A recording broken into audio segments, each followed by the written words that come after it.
முக்கிய விமானப்படை தளங்கள் மீது இந்தியா தாக்குதல் நடத்தியதும் சண்டை நிறுத்தத்திற்கு தூதுவிட்ட பாகிஸ்தான் தற்போது பாகிஸ்தான் வாக்குமூலம் ஒன்றை கொடுத்துள்ளது. அதில் சவுதி இளவரசர் ஃபைசல் மூலம் இந்திய வெளியுறவுத்துறை அமைச்சர் ஜெய்சங்கரிடம் போர் நிறுத்தம் தொடர்பாக பேசியதாக பாகிஸ்தான் ஒப்புதல் வாக்குமூலம் அளித்துள்ளது.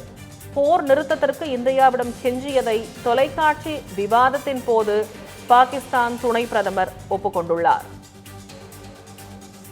இது தொடர்பான கூடுதல் விவரங்களை வழங்குவதற்காக நமது சிறப்பு செய்தியாளர் கவியரசன் இணைப்பில் இருக்கிறார். வணக்கம் கவியரசன், விவரங்களை பதிவு செய்யுங்க.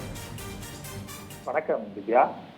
ஆபரேஷன் சிந்தூரின் போது பலத்த சேதமடைந்த பாகிஸ்தான் அதை மறைத்து நாங்கள் தான் வெற்றி பெற்றோம், இந்தியாவுடைய பல்வேறு இடங்கள்ல நாங்க தாக்குதல் நடத்தியிருக்கிறோம், பலத்த சேதம் இந்தியாவுக்கு தான் அப்படின்லாம் பேசிட்டு இருந்தாங்க. அந்த நாட்டினுடைய ராணுவ தளபதியாக இருந்த ஹசீம் முனிருக்கு ஃபீல்டு மார்ஷல் அப்படிங்கிற பதவி உயர்வெல்லாம் கூட கொடுத்தாங்க. ஜெயிச்சிருந்தா பதவி உயர்வு கொடுக்கலாம், தோத்து போன சண்டைக்கெல்லாம் பதவி உயர்வு கொடுக்குறாங்களேன்னு அப்பவே இந்த விவகாரம் சோசியல் மீடியாக்கள்ல பெரிதாக விவாதிக்கப்பட்டது. இது ஒரு பக்கம். இன்னொரு பக்கம் அமெரிக்க அதிபர் ட்ரம்ப் இந்தியாவுக்கும் பாகிஸ்தானுக்கும் இடையில சண்டை நிறுத்தம் ஏற்படுவதற்கு நான் தான் காரணம் அப்படின்னு தொடர்ந்து சொல்லிக்கிட்டே வந்தாரு. இதை இந்தியா மறுத்து வந்தாலும் அவர் 2-3 இடங்கள்ல நான் தான் இதை பண்ணேன் அப்படின்னு பேசிக்கிட்டே இருந்தாரு.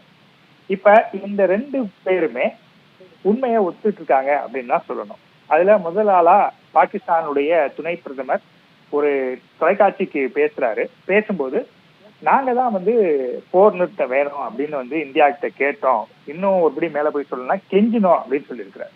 எங்களுடைய நூர்கான் ஏர்பேஸை இந்தியா அடிச்சது, அது மட்டும் இல்ல முக்கியமான மேலும் இருக்கக்கூடிய விமானப்படை தளங்கள் மேலெல்லாம் எங்களுக்கு தாக்குதல் நடத்தினாங்க, இதை நாங்க எதிர்பார்க்கல, இன்னும் மேலும் இந்த தாக்குதல் தொடர்ந்தால் பாகிஸ்தானுக்கு இன்னும் சேதம் அதிகமாகும் அப்படிங்கிறதுக்காக நாங்க தான் மத்தியஸ்தர் மூலமா தூது விட்டோம், எங்களுக்கு போர் நிறுத்தத்தை வேணும் அப்படின்னு கேட்டோம் அப்படின்னு இஷாக் தாத் சொல்லியிருக்கிறார்.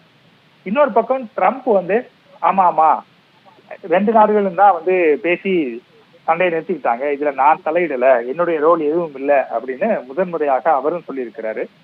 இதுல இன்னொரு முக்கியமான விஷயம் என்ன அப்படின்னா, G7 மாநாட்டுல கலந்துக்கிறதுக்காக பிரதமர் மோடி அவர்கள் சென்றிருந்த போது அப்பவே ட்ரம்ப்பை சந்திச்சு பேசுவாங்க அப்படின்னு எதிர்பார்க்கப்பட்டது.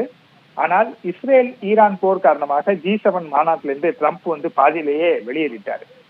அதனைத் தொடர்ந்து அவரோட கிட்டத்தட்ட 35 நிமிடங்கள் பிரதமர் மோடி அவர்கள் தொலைபேசி வாயிலாக பேசினாரு அப்படின்னு வெளியுறவுத்துறை தரப்புல தெரிவிக்கப்பட்டிருந்தது.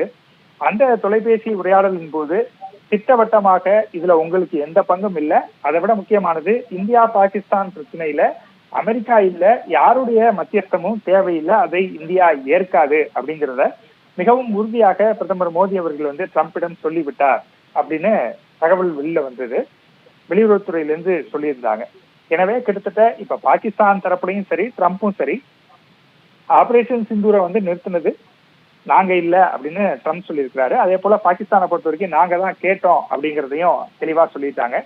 எனவே இது தொடர்பாக நடைபெற்று வந்த சர்ச்சைகள் விவாதங்கள்லாம் இதோட முற்றுப்புள்ளி வைக்கப்படும் அப்படின்னு எதிர்பார்க்கப்படுகிறது. திவ்யா, விரிவான விவரங்களுக்கு நன்றி கவியரசன்.